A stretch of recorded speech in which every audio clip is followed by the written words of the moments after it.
Hello everyone. Today we will read about the World Trade Organization, that is WTO.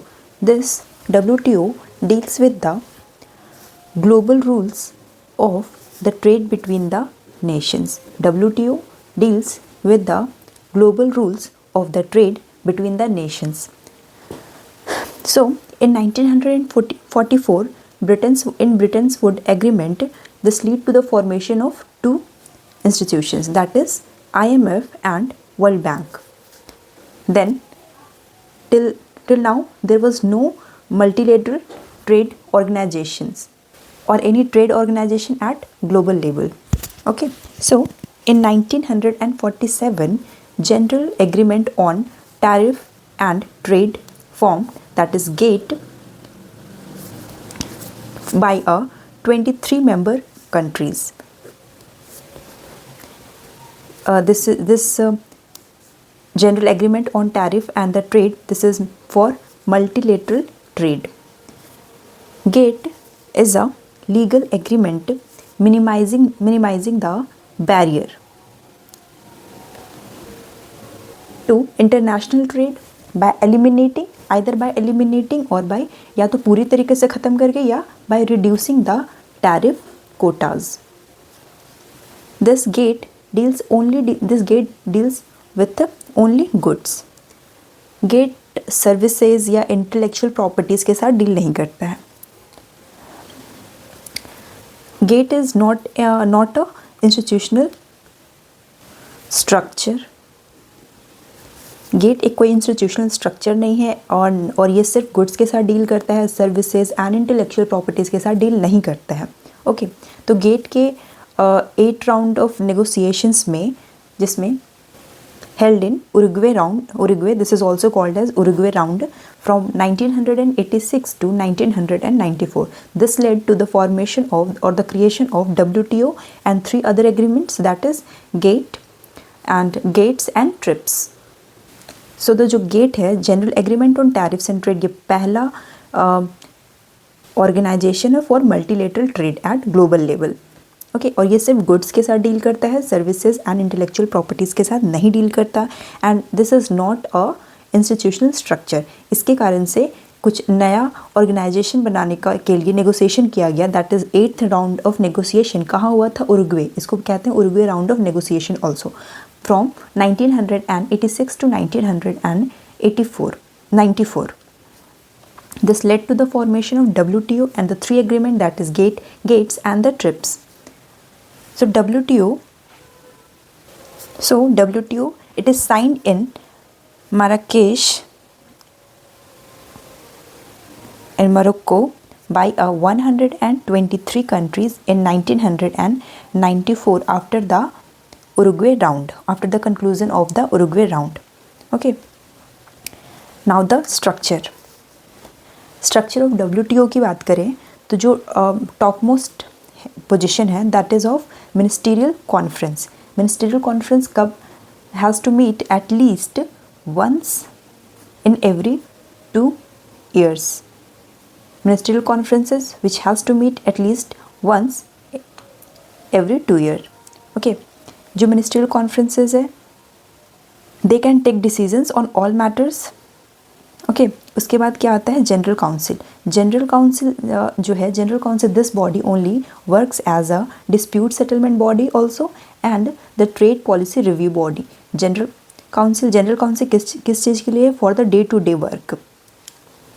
Top most position किसका है? Ministerial conferences. कब मिलती है? तो एक बार मिलेगी हर 2 साल में. Then for day to day work there is general council, and this general council only work as a dispute settlement body also and trade policy review body. Okay, then this general council, now under general council के अंदर क्या क्या आता है? goods council, service council and intellectual property. तो structure में क्या हो गया? सबसे ऊपर ministerial conference, for they meet at least once every 2 years. Then for day-to-day work, general council, and this general council only works as a dispute settlement body and the trade policy review body. And this general council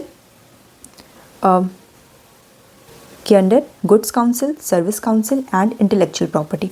now the principles. principles of WTO. So the first principle is trade without discriminations. Okay, इसके दो basic principles है, most favored nation and national treatment. Most favored nation and national treatment. So the most favored nation को हम लोग समझेंगे that if any country A is providing some benefits to a country B, okay, then A country have to provide same benefits to all the WTO members, not only to a B country but also to a other country also, either C and D. All WTO member को ये same benefits provide करेगा country A. So this is what we called most favored nation. Trade with most favored nation. Now the second is national treatment. That if any product, what product? Let's take example as pen. अगर कोई pen है, this pen is imported from some country A to other country B.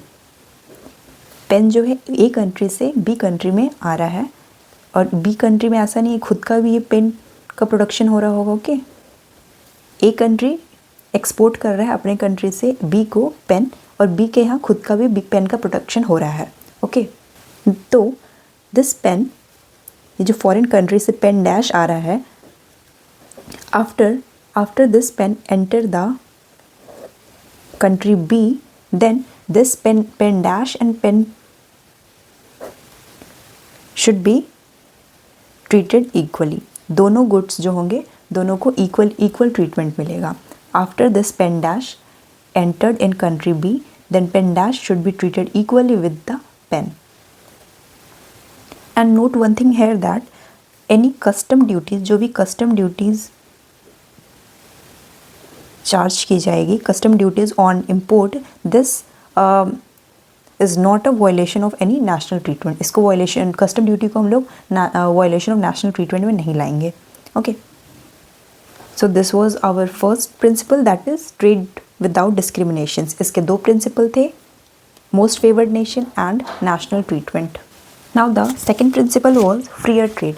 ये अचानक से नहीं, मतलब free trade कर देना, टैरिफ हटा देना, वैसा नहीं है. By gradually through negotiation freer trade. Okay, third point is predictability. Predictability कैसे आएगी? थ्रू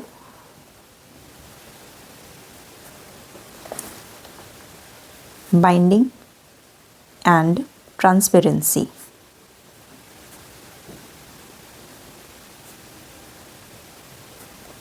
फर्स्ट पॉइंट क्या था? Trade without discrimination. Third point fair trade. Then the third point predictability. Fourth point is promoting fair competition. And fifth point is encouraging development and economic reform. 5 point principles थे. Trade without discrimination. Second point fair trade. Third predictability. Fourth promoting fair competitions. Then fifth one is encouraging development and economic reform. Now जो WTO form हुआ, इसके 3 agreement थे. First agreement GATT general. ये वो agreement नहीं है जो 1947 में बना था. This was formed in 1994. Okay, इसके 2 मेजर एग्रीमेंट हैं. A agreement on agriculture first one, and the second one is TRIMS. TRIMS क्या है? Trade related investment measures. Okay, तो सबसे पहले हम लोग पढ़ेंगे agreement on agriculture. So as we know that, अभी हमने पढ़ा कि जो एग्रीमेंट ऑन एग्रीकल्चर है, this is negotiated under general agreement on trade and tariff. This is done for making the agricultural policies more market oriented. इसके 3 pillars है. Agreement on agriculture के 3 pillars है. First one is market access. Second, domestic support. and third one is export subsidy. So first in market access, first step is to change all the non-tariff barrier into the tariff one. And the second step is tariff rate quota. Second step is followed the tariff rate quota, that if the quantity increases, if quantity is here, then tariff is low. If quantity increases, then tariff also increases. That means tariff rate quota. It also provide special safeguard mechanism to protect the domestic market from dumping. Now, what is dumping? Dumping क्या है? कोई भी country ए सामान export कर रहा है country B को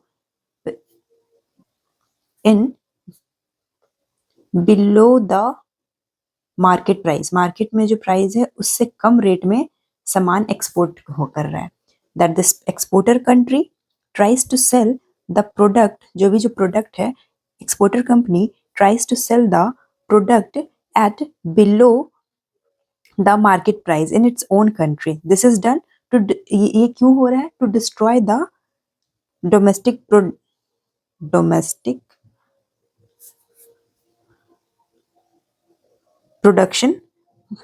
producing capacity of this importer country. इस कंट्री का डोमेस्टिक प्रोड्यूसिंग कैपेसिटी को डिस्ट्रॉय करने के लिए. ओके, इससे बचने के लिए क्या है? Special safeguard mechanism. ओके, तो ये हो गया मार्केट एक्सेस. मार्केट एक्सेस में कैसे होगा? 2 स्टेप्स है. ये सारे नॉन टैरिफ जो भी थे बैरियर्स को टैरिफ में बदल दिया. देन टैरिफ रेट कोटा है. देन स्पेशल सेफगार्ड मैकेनिज्म है. किसके लिए? डंपिंग से बचने के लिए. ठीक है. Now the domestic support. Domestic support में क्या होता है? जो कोई भी एक कंट्री होता है, कंट्री सपोर्ट करता है अपने कंट्री का प्रोडक्शन बढ़ाने के लिए. उससे क्या होता है? वो कभी ओवर प्रोडक्शन हो, ज्यादा सपोर्ट मिलेगा तो ओवर प्रोडक्शन हो जाएगा. ओवर प्रोडक्शन होने से क्या होगा? मार्केट डिस्टॉर्ट हो जाएगा, क्योंकि जो प्रोडक्शन हो रहा है वो किसके कारण से हो रहा है? जो गवर्नमेंट जो सपोर्ट कर रही है उसके कारण से प्रोडक्शन हो रहा है, तो इसके कारण से मार्केट डिस्टॉर्ट हो जाएगा. तो इसके लिए, इससे बचने के लिए 3 बॉक्सेस हैं, that is green box, amber box and blue box. Domestic support में क्या था कि जो भी इसका क्या मेजर इशू है? जो डोमेस्टिक सपोर्ट मिलता है, कोई कंट्री अपने कंट्री को सपोर्ट कर रहा है, सब्सिडाइज प्रोडक्ट दे रहा है, that results in over production. Over production क्या होगा? ओवर प्रोडक्शन के कारण क्या होगा? जो भी ओवर प्रोडक्शन क्या होगा? It allows a low price dumping on the world market, and this distort the world market. Okay, so the domestic support is divided into 3 boxes, classified under 3 boxes. That is, first one is green box, second is amber box, and the third one is blue box. Green box में क्या आता है? जिसका कि minimum impact है, minimum impact on the trade. Okay, example क्या हो गया इसका? जैसे कि गवर्नमेंट सपोर्ट करती है रिसर्च एंड डेवलपमेंट में, एंड इंफ्रास्ट्रक्चर में सपोर्ट कर रही है, तो ये सब इसमें आएगा, ग्रीन बॉक्स की कैटेगरी में आता है. इसका मिनिमम इम्पैक्ट होता है ट्रेड में. ग्रीन बॉक्स में जो आ रहा है मिनिमम इम्पैक्ट होगा, and they can be used freely. Okay, ये ग्रीन बॉक्स की बात होगी. Now let's move to the amber box. Amber box में क्या होता है? अंबर बॉक्स में वो आता है जो कि डायरेक्ट इम्पैक्ट करता है, direct impact on the domestic production and therefore distort the trade. So amber box are not prohibited but are subject to a reduction commitment, and this reduction commitment are expressed in terms of aggregate measure of support. And what is this? AMS total. AMS क्या है? This total AMS is a monetary expression of the size of annual transfer provided to a producer. Okay, तो WTO members are not obliged to include एक de minimis support होता है जो कि नहीं include होगा इसमें एग्रीगेट मेजर्स में, मेजर्स ऑफ सपोर्ट में। De minimis, de minimis support क्या होता है?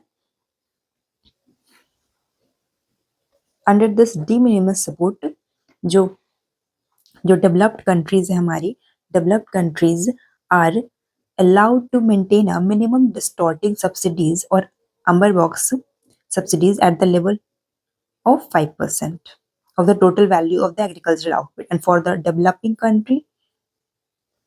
countries के लिए कितना है ये? 10%। डेवलप्ड कंट्रीज के लिए 5% है, डेवलपिंग कंट्रीज के लिए 10% है।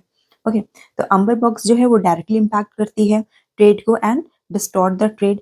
इसके लिए क्या मिला है? रिडक्शन कमिटमेंट हुआ है। रिडक्शन कमिटमेंट को क्या है, कैसे एक्सप्रेस करें? Aggregate measure of support, and this aggregate measure of support is monetary expression of the size of the annual transfer, जो भी transfer provided to the producer, इसको कहते हैं। बट इस एग्रीगेट मेजर सपोर्ट में इसको डी मिनिमस को नहीं ऐड करेंगे। डी मिनिमस सपोर्ट अलाउड है, और कितना? डेवलप्ड कंट्रीज को 5% एंड डेवलपिंग कंट्रीज को 10%। Now the blue box. Blue box वो है that it covers only that would normally be in the amber box, जो कि नॉर्मली अंबर बॉक्स में होना चाहिए, but it is placed in the blue box if support also required farmer, जो support है वो भी यही required farmer to limit the production, limit their production. Okay, so these are also permitted. There are no limit on the blue box support, कोई limit नहीं है इसमें। तो पहला क्या था?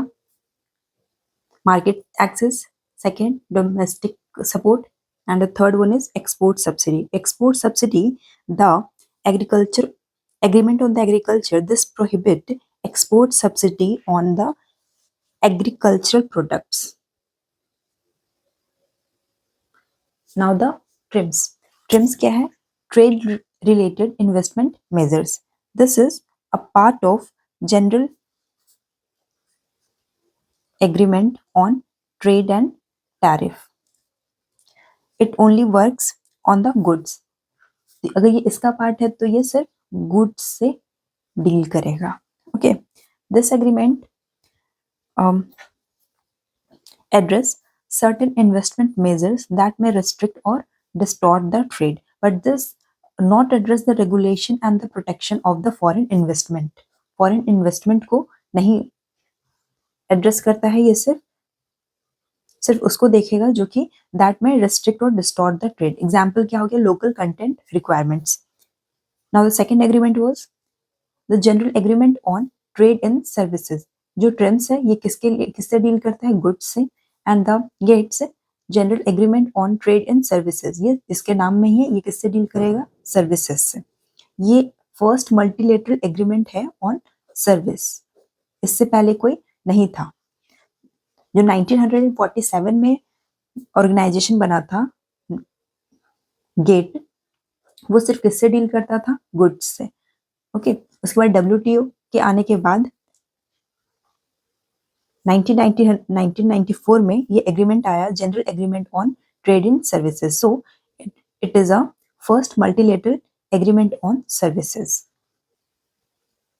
तो ये जो गेट्स है, general agreement on trade in services, this classified in 4 modes: mode 1, mode 2, mode 3 and mode 4.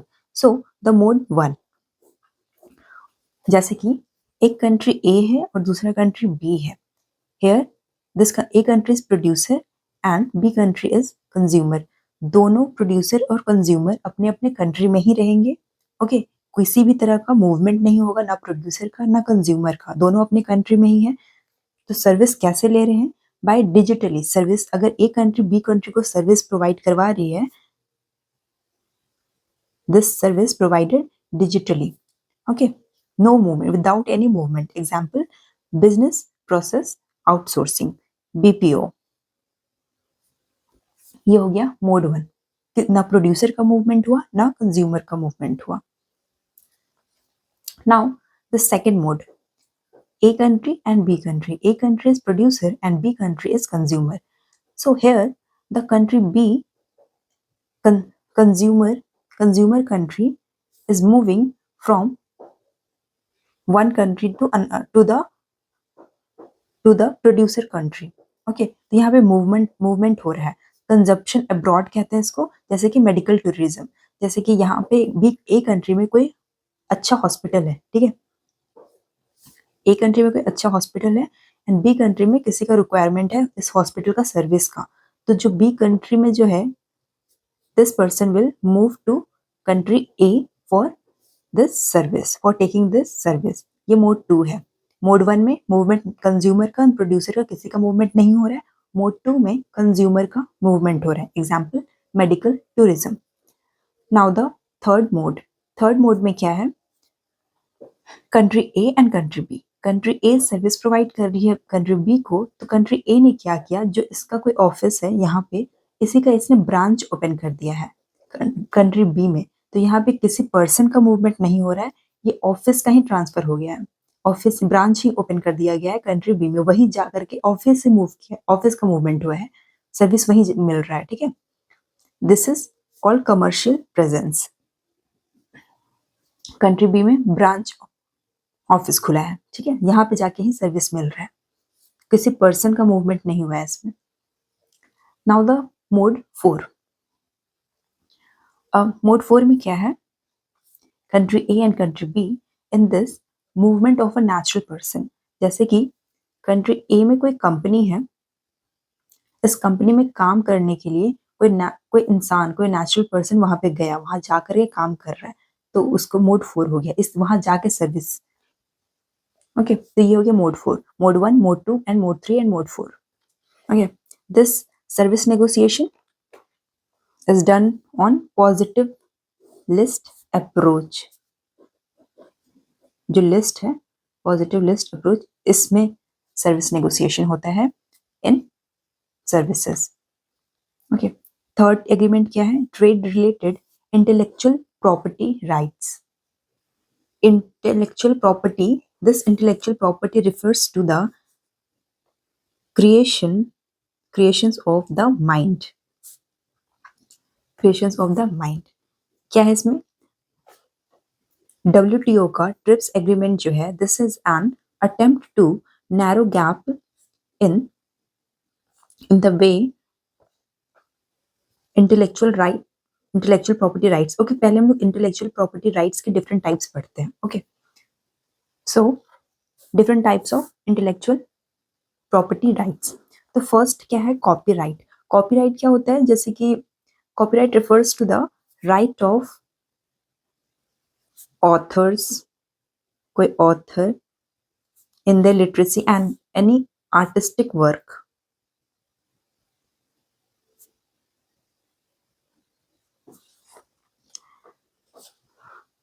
जैसे अगर कोई सिंगर कोई सॉन्ग बनाता है, तो उसको यूज करने के लिए उससे परमिशन लेना होता है, वरना अगर नहीं यूज करेंगे तो वो कॉपीराइट क्लेम कर देगा. ओके, तो ये हो गया कॉपीराइट सबसे पहला. Then second one is trademarks.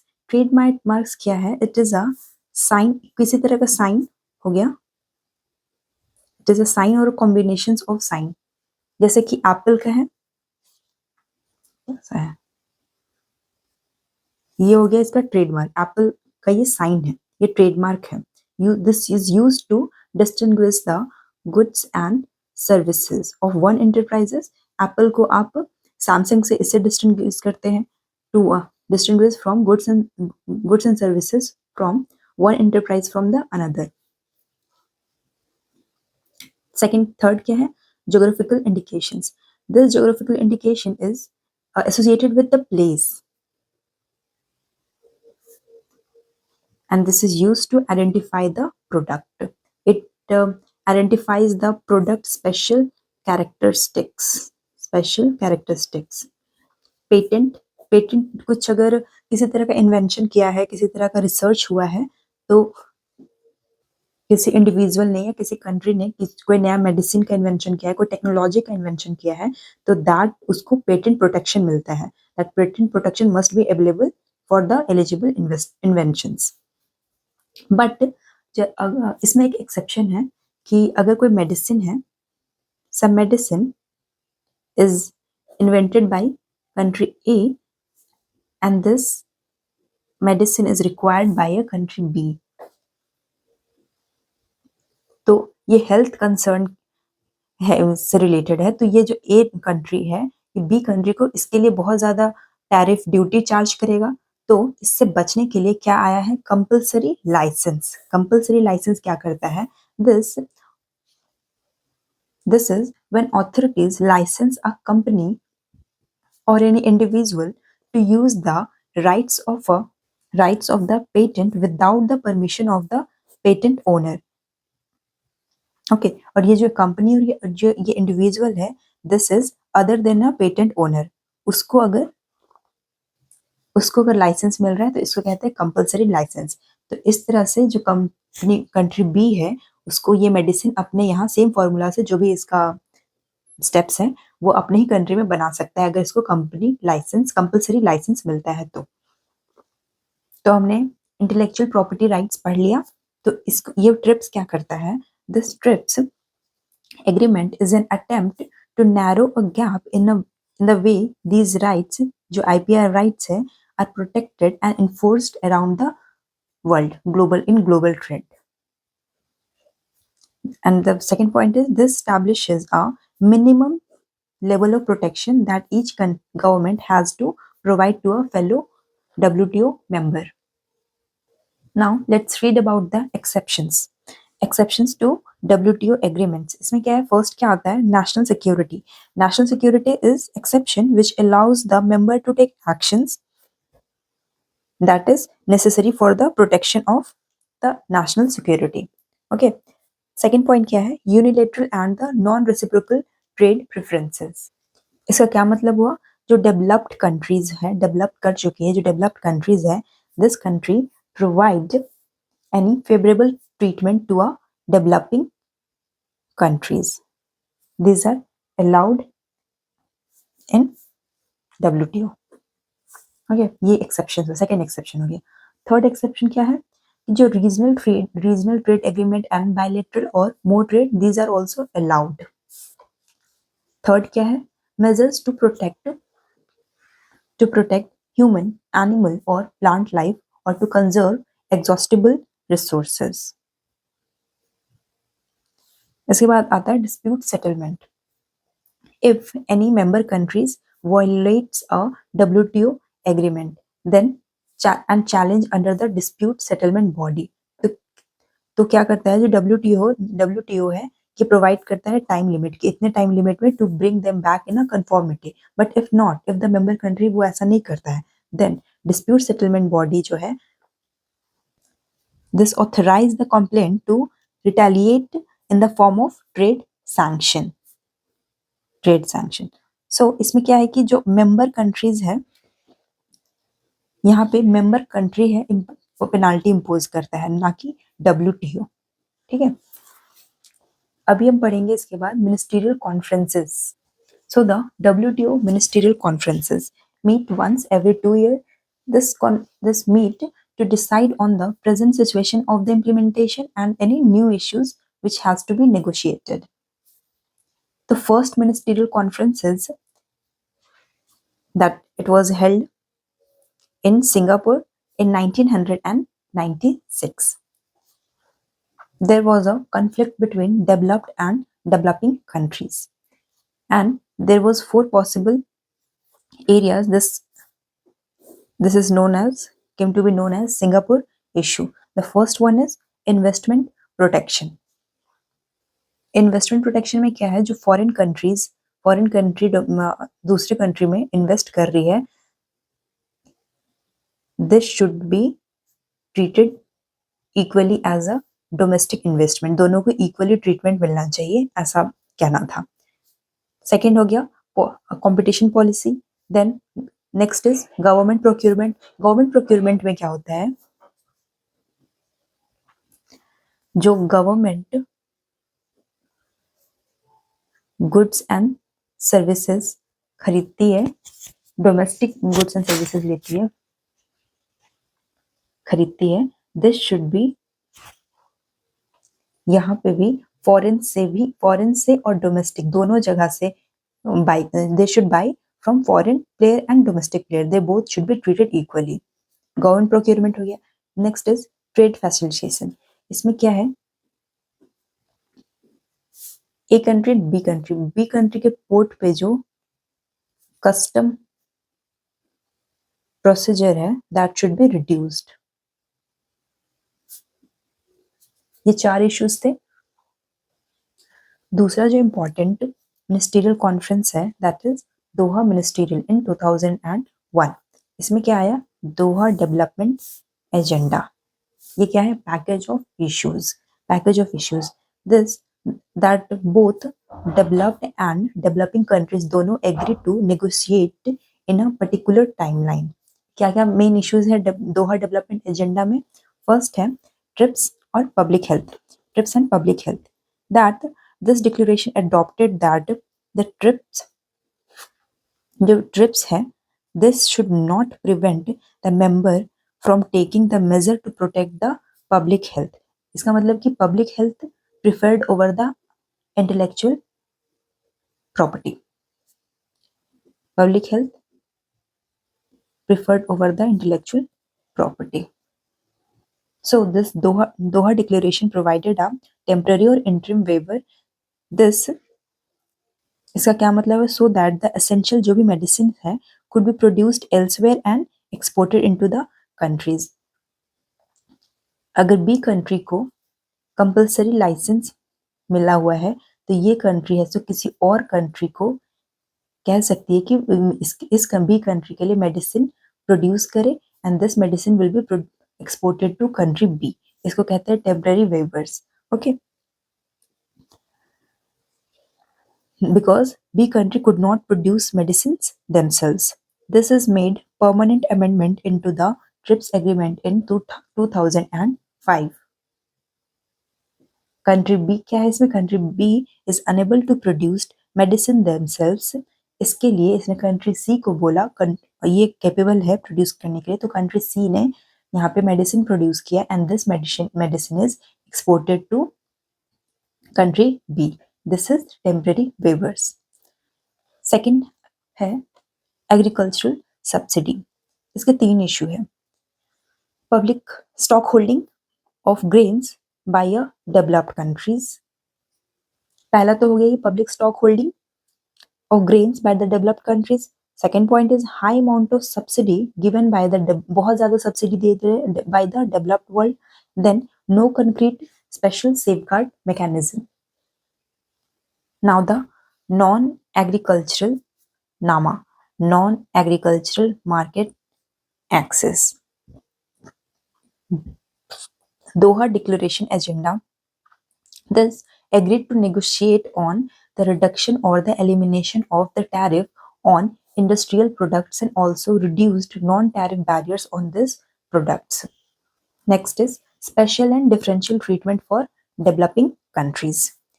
And the last one is environment. Environment is negotiation on environment issue were accepted in the Doha Declaration. Accepted in Doha Declaration. उसके बाद आता है कैनकुन मिनिस्ट्रियल कॉन्फ्रेंस इन 2003। इसमें क्या है कि developing countries, grouping of the developing countries क्या है? G33। This participate in negotiating with the developed countries, developed world. जो डेवलप्ड वर्ल्ड है, कंट्रीज है, इसने कहा कि we are going to end negotiations on government procurement, competition policy and investment, but ask developing countries to start negotiation किस पे? On trade facilitations. Next important ministerial conference, Hong Kong 2005। जो दोहा declaration, इसमें क्या हुआ, जो दोहा डिक्लेरेशन एजेंडा है इसका timeline को एक्सटेंड किया गया एंड सेकंड क्या हुआ, to eliminate all forms of जो भी एग्रीकल्चरल एक्सपोर्ट सब्सिडी है इसको एलिमिनेट करने की बात हुई। Then here also to use Swiss tariff, Swiss tariff for NAMA. NAMA क्या है? Non agricultural market access. Swiss tariff for NAMA. High tariff will have high reduction commitment. Low tariff will have low reduction commitment. Hong Kong declaration में जो trips amendment हुआ था उसको permanent कर दिया गया. देन जो लीस्ट डेवलप्ड कंट्रीज हैं, that commitment to provide duty free and quota free access to goods from the least developed countries. Then aid for trade initiative, aid for trade initiative to help the developing countries by developed countries. Next important ministerial conference is Bali Ministerial Conference in 2012. इसमें यहाँ पे क्या हुआ? To major issue solve हुए. First is public stock holding PSH of the grains. Public stock holding of the grains, a peace clause. Peace clause was provided on agreement on agriculture. Agreement on agriculture. AOA. Agreement on agriculture, which established until any permanent solutions form. तब तक piece clause बना. Next क्या issue solve हुआ? Trade फैसिलिटेशंस. इसमें क्या हुआ? This agreement made it mandatory for the members to streamline, modernize, and speed up the custom process for a cross-border trade. Next important ministerial conference is Nairobi Ministerial Conference 2015. ये 10th ministerial conference है. This WTO members adopted a historic decision to eliminate agricultural export subsidies by developed countries immediately and by developing countries have a longer period to do so. Then this agreed to engage constructively in finding a permanent solution of public stock holding. Bali ministerial conference में ये जो piece clause हुआ था ये permanent solution नहीं था. तो Nairobi ministerial conference में ये बात हुआ कि agree to engage constructively in finding. ऐसा नहीं कि सॉल्यूशन ढूंढ लिया, बात किया कि अब हम इस पे ढूंढेंगे परमानेंट सॉल्यूशंस. नेक्स्ट है that cotton. This Nairobi ministerial decision on cotton contains provision on improving market access for the least developed countries. Next important ministerial conference, Bruno Ayres. This is 11th ministerial conference in 2017. This deal on fisheries subsidies for prohibiting subsidies for illegal, unreported and unregulated fishing by the end of 2019. और भी conferences हुए, but due to lack of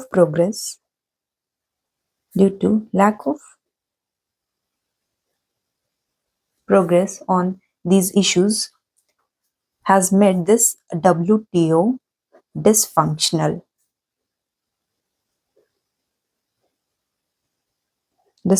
and give rise to a new जो regional trade agreements है. These are moving away from the multilateral trading. Okay, so here we will end our topic, that is World Trade Organizations. Thank you.